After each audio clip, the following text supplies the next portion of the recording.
I like, click, subscribe, do all that. You already know what time it is. It's Netflix time. This movie's called Blood Red Sky. When a group of terrorists hijacks an overnight transatlantic flight, a mysterious ill woman must unleash a monstrous secret to protect her young son. So it's a German action adventure film, just came out 2 hours and 3 minutes long. Spoiler alert, let's get it.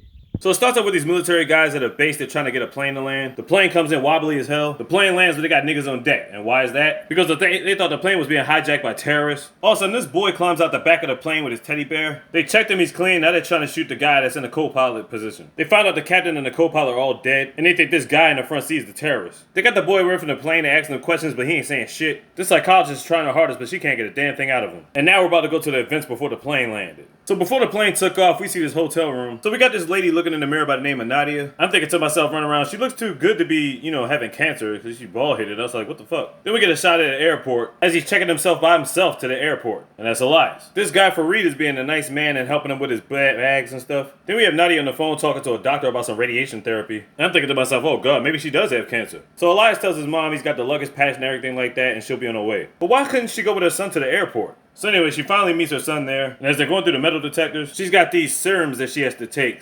I don't know the scientific term, we're just gonna call them serums. She tells security she has a prescription for that, and they let him go. She goes in the bathroom and shoots up. So at this point, you're like, what the fuck is this prescription for? So Freeze having a conversation with somebody talking about his flight getting booked at the last minute. Elias comes to have a conversation with him. He starts talking about science and stuff like that. He talks to him about how if we fly in at nighttime, it would be daytime in New York and stuff like that. Now, why would he strike up that type of conversation with somebody he doesn't know? Anyway, Nadia comes back to get them, and they're going on their flight. So as they got on their flight, Nadia ended up shooting up in the bathroom again. Then we had this flashback to about 5 years ago when Nadia was with this dude named Nicholas, and they was out somewhere in a rural area. Their son was about like 2 years old probably at the time. Talking about Elias. Yeah, he was definitely young back then. So as they're traveling, all of a sudden their car has trouble and it starts stopping. I think the engine got corroded or something. So he goes out to look for help. Then we're back to present time on the plane. This random guy's angry he can't get a drink and shit. Then we see these other guys arguing about something, but it turns out to be a fake argument. Because these motherfuckers end up beating up somebody back in the cockpit, and they end up killing the air marshals. This is a fucking hijacking. It was a setup because this guy actually works for the airlines. His name is Cujo, and he's the craziest one out the bunch. So that they fuck niggas up and get niggas the business, they go out there and let everybody know the plane's getting hijacked. It's a hostile takeover led by this guy. They tell everybody else to put their hands on the seats. Why is he looking at Nadia like that? Well, anyway, the plan is they're trying to get the plane back to Europe or something like that. I guess they're going to be made rich when they execute a bunch of people on the plane. Now, let's be honest, I'm not sure exactly how they get their money by doing this, but okay. While this is going on, Elias is looking through the airline book. It actually shows the blueprints for the airline. It tells about where he can hide at in the cargo and all that stuff. So while they're trying to take a couple people to the back, Elias takes this chance to dip into the back. Nadia was chasing him down, but then she gets caught. The situation was calm, but then Cujo just says, fuck it, and bangs 3 off in her. Like, what the fuck, man? I feel bad for you, nigga, but you should have moved out your damn seat.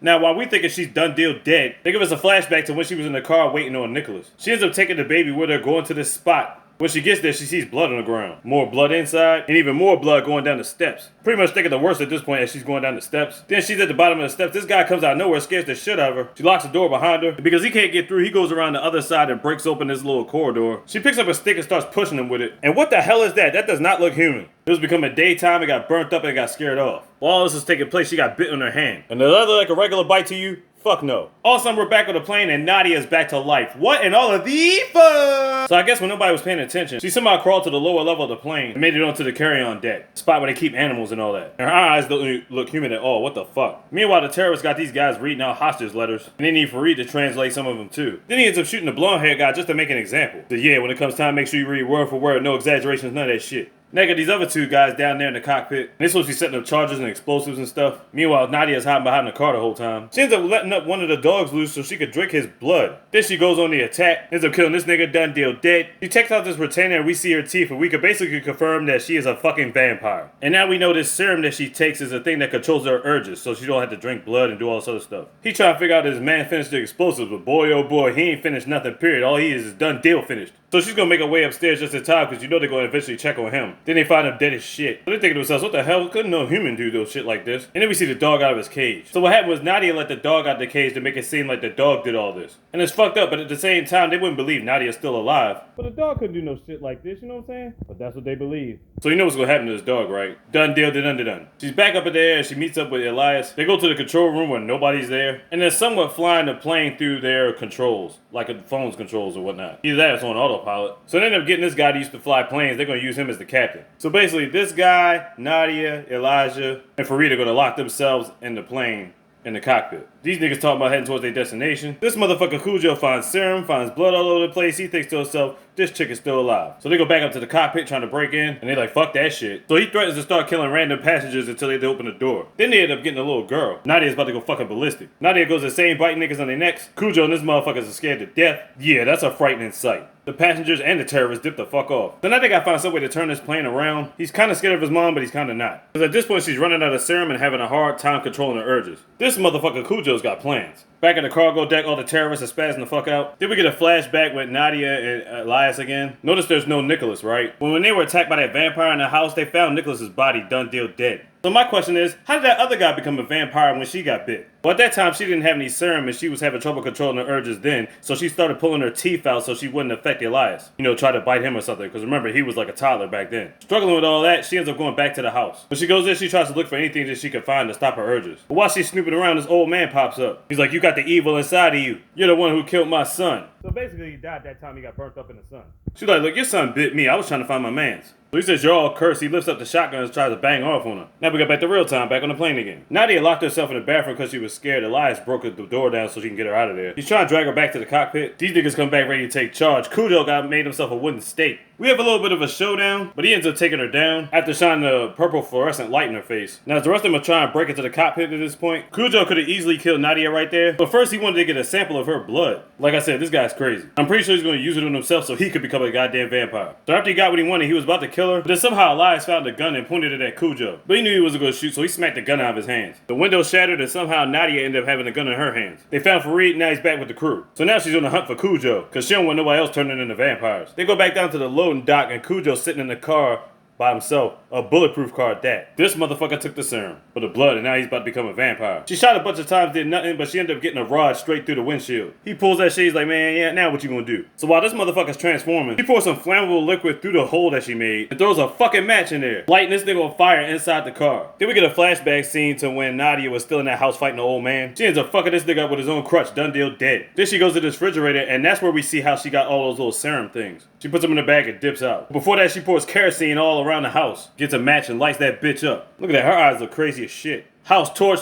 done deal. Back at present time, we thinking Cujo dead as shit. Then the smoke alarm goes off and everybody pops out their oxygen mask, which sets off the extinguishers and puts out the fire in the car. Nadia comes back to the surface, everybody's panicking, more mayhem. The terrorists checking the car to see if Cujo's are good, and he turns to a full-fledged zombie fucking niggas up. I mean a vampire. Not only that, he's biting niggas so they can turn too. More people panicking, Cujo fucking niggas up. Now Nadia could control her shit for the time being, but they gotta keep Cujo and the other niggas down in the cargo bay, cause if they come back up, shit is a wrap. But they already starting to make their way up. Farid was trying to get at niggas, but in the process, he got bit in his hand. So Nadia tied his hand together with a telephone cord and had to chop his joint off. Other niggas that got bit that we don't know about, and sooner or later these motherfuckers come to the surface. So they get to the cockpit, they end up talking to one of the terrorists and shit. He tells them one of the phone they has is linked to the detonators. So basically they're going to end up blowing up this whole motherfucking plane if they're running out of options. So Nadia hates this plan, but Elias is the only one that can really fit through the corridors, and he has to get to one of the dead terrorists to get the phone, the detonation phone. But he'll be able to get past these niggas because he picked up that purple fluorescent flashlight. So he goes on through, finds the phone. They were becoming too much for him, so he had to hide under the car in the cargo bay. Cujo's got her son trapped, so Nadia ends up biting this terrorist so she can get more blood, so she can fight this nigga. And then we had that battle with Nadia and Cujo, the final beef. So Cujo at this point pretty much got the upper hand. Elias lures Cujo in. He blows the door off, the impact knocks down Cujo. Nadia gets up, knocks Cujo at the fucking door, done deal. Or so we thought, cause Cujo was hanging on to the net, he's still around. Farad sees everything on the camera, so it's up to him to turn the plane so he can drive it around near the sun. He gets the sun to shine on Cujo, and he gets burnt up and falls off the plane for real this time. He done deal dead. He gives his mom some of his own blood so she can get back up. Now there's a couple of other vampires behind him at this time, but because his mom is right there, they ain't gonna do shit. She ends up crawling away with these other niggas, and we see Elias crying. So now we know why he's been silent. We know why he ain't saying nothing to the police. They think Farid's a terrorist, but that's far from the truth. Then when he hears about Farid being a terrorist, he's like, no, you gotta get him out of there. You gotta save his life. But they ain't listening, and you think they gonna believe something about some damn vampires? Of course they not. They're talking to him while he's on the plane. They still think he's a terrorist. He's like, dude, you gotta blow up this plane and get me the hell up out of here. Once they hear blowing up a plane, that's more of a reason for them to state to feel like he's a terrorist. Then these motherfuckers tried to take him out. But that didn't work. He got low towards the loading dock. And so did the police. They came through and was like, hey, don't fucking move. And right when he was about to press press one of the triggers to blow the shit up, they got him and dragged him off the plane. Because at this point, everybody on the plane is a fucking vampire except for Farid. Elias is being taken to an ambulance. He found out about Farid and they was talking about going into the plane. He's like, yo, you can't go into the plane, fuck that shit. He breaks out. They got Farid on the military truck. He's yelling to Elias, letting him know that he's off the plane, but Elias doesn't know that. He thinks Farid is still in the plane. As he's getting closer, he sees the vampires are getting off the plane. Oh boy. And Nadia's been the one eating at the SWAT team. And yeah, she's beyond gone at this point. Not even her son can recognize her at this point. And it's gotten to the point where he has no choice, thinking to himself that Farid is still on the plane. He digs into a stuffed bear, pulls out the phone that he had from the get-go, presses the button, and the whole area gets completely blown the fuck up. Just look at that shit. It's crazy.